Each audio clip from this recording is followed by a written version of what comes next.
Disc సమస్య ఉన్న వాళ్ళకి ఎలాంటి సర్జరీ చేస్తారు? అసలు ఎలాంటి సమస్య వస్తుంది డిస్క్‌లో?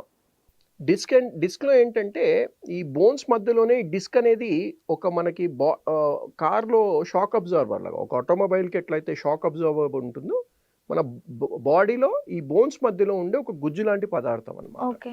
సో ఈ షాక్ అబ్జార్బర్ ఎప్పుడైతే మన వేర్ అండ్ టేర్లో భాగంగా పాడైపోతుందో అది ఈ ఎముకలో నుంచి బయటకు వచ్చి వెనకెళ్తున్న నరం మీద ఒత్తిడి చేస్తుంది.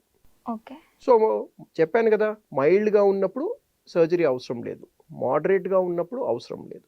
కానీ ఈ డిస్క్ పూర్తిగా బయటకు వచ్చేసి నరం మీద కూర్చున్నప్పుడు పేషెంట్కి తీవ్రమైన నొప్పి, అసలు లేవలేని డాక్టర్ గారు, ముందు కొంగానే ఏదో లిఫ్ట్ చేశాను, సడన్గా పట్టేసింది, కాలు లాగుతుంది, అసలు నేను నడవలేకపోతున్నాను, ఇటువంటి సందర్భాలు చాలా ఉంటాయి. సో తీవ్రమైన ఒత్తిడి ఉన్నప్పుడు మనం ఇంతకుముందు మాట్లాడినట్టుగా ఒక చిన్న కెమెరా పంపించి ఆ ఒత్తిడిని మనము సింపుల్గా తొలగించేసేయచ్చు. ఎన్ని డేస్లలో నయం అవ్వచ్చు సార్ అది? ఎంత డ్యామేజ్ అయింది దాని మీద ఆధారపడి ఉంటుంది. మనం ఒత్తిడిని తొలగించగలుగుతాం, కానీ నరం డ్యామేజ్ మీదనే మన రికవరీ అనేది ఆధారపడి ఉంటుంది. సామాన్యంగా ఏదైనా పేషెంట్కి ఈ ఎండోస్కోపిక్ స్పైన్ సర్జరీ చేయాల్సిన సందర్భంలో 1 డేలో హాస్పిటల్లో పెట్టుకుంటాం. We ask them to get discharge after the procedure. Patient recovery బట్టి సర్జరీ చేసాము, ఒక 3-4 గంటల తర్వాత నడిపిస్తాము, నెక్స్ట్ డే డిశ్చార్జ్. పేషెంట్ని ఒక 1 to 2 వీక్స్ బరువు పనులు చేయొద్దని చెప్తాం, డ్రైవింగ్ చేయొద్దని చెప్తాం, తన రొటీన్ వర్క్ తను చేసుకోవచ్చు. ఓకే. సో ఓవరాల్ రికవరీకి ఇట్ మై టేక్ సిచ్యువేషన్ బట్టి. ఒత్తిడి ఎక్కువ ఉంది కానీ డ్యామేజ్ ఎక్కువ లేదు అంటే మామూలుగా సాధారణంగా ఎంత పడుతుంది? సామాన్యంగా ఒక 2 వీక్స్ 3 వీక్స్ అట్లా పడుతుంది. ఒకవేళ తీవ్రమైన డ్యామేజ్ ఉందనుకోండి, it may take few months also. Okay. అంటే అసలు రికవరీ అవ్వలేని సిచ్యువేషన్స్ ఏమైనా ఉంటాయా? ఉంటాయి. ఎందుకంటే ఇప్పుడు నేను చెప్పాను కదా, ఆ డిస్క్ వచ్చి పూర్తిగా నరంని క్రష్ చేసేసింది. సో నరం ఏమవుతుంది, ఇంతకుముందు మనం అనుకున్నట్టు నరం అనేది కరెంటు వ్యవస్థ. సో వైర్ డ్యామేజ్ అయింది మనకి. మనం బయట మన ఇంట్లో అయితే కనుక కొత్త వైర్ వేయొచ్చు, వైర్ని రిపేర్ చేయొచ్చు, కానీ మనిషి శరీరంలో అట్లా చేయలేం.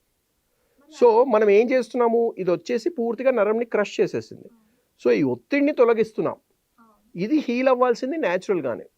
కొన్ని సందర్భాల్లో పేషెంట్ దీన్ని అజాగ్రత్త వల్ల ఆ క్రషింగ్ ఇంకా క్రష్ అయిపోతుంది, డ్యామేజ్ అయిపోతుంది నరం. ఇంకా నేను మందులు వాడతాను, నేను నాకు సర్జరీ అంటే భయం అనే సందర్భం. సో అటువంటి సందర్భంలో ఏమవుతుందంటే మనం ఒత్తిడి తొలగించినా కూడా అతని కాళ్ళు పనిచేయకపోవచ్చు. ఎందుకంటే ఈ నరం ఏం పని చేస్తుందో అది పోతుంది. సో కాళ్ళు పడిపోవడం, యూరిన్, మోషన్స్, కంట్రోల్ తప్పడం, ఇవన్నీ సైడ్ ఎఫెక్ట్స్ అన్నమాట. సో ఆ స్టేజ్కి పోనీయకూడదు పేషెంట్ ఎప్పుడు.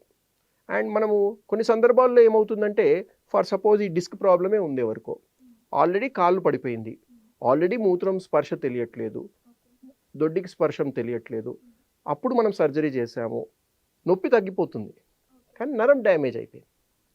సో పేషెంట్ మనం అనుకున్నంతగా రికవర్ కాకపోవచ్చు. సో ఎప్పుడు కూడా ఆ సందర్భంలో అంత సివియర్ స్టేజ్కి పోనివ్వకూడదు. అంటే మనం భయంతోనో లేదంటే సర్జరీ అంటే భయం అని మనం దాన్ని అవాయిడ్ చేస్తాం, కానీ సేఫ్గా చేయొచ్చు అనే మాట పేషెంట్కి తెలియదు. అది ప్రాబ్లం.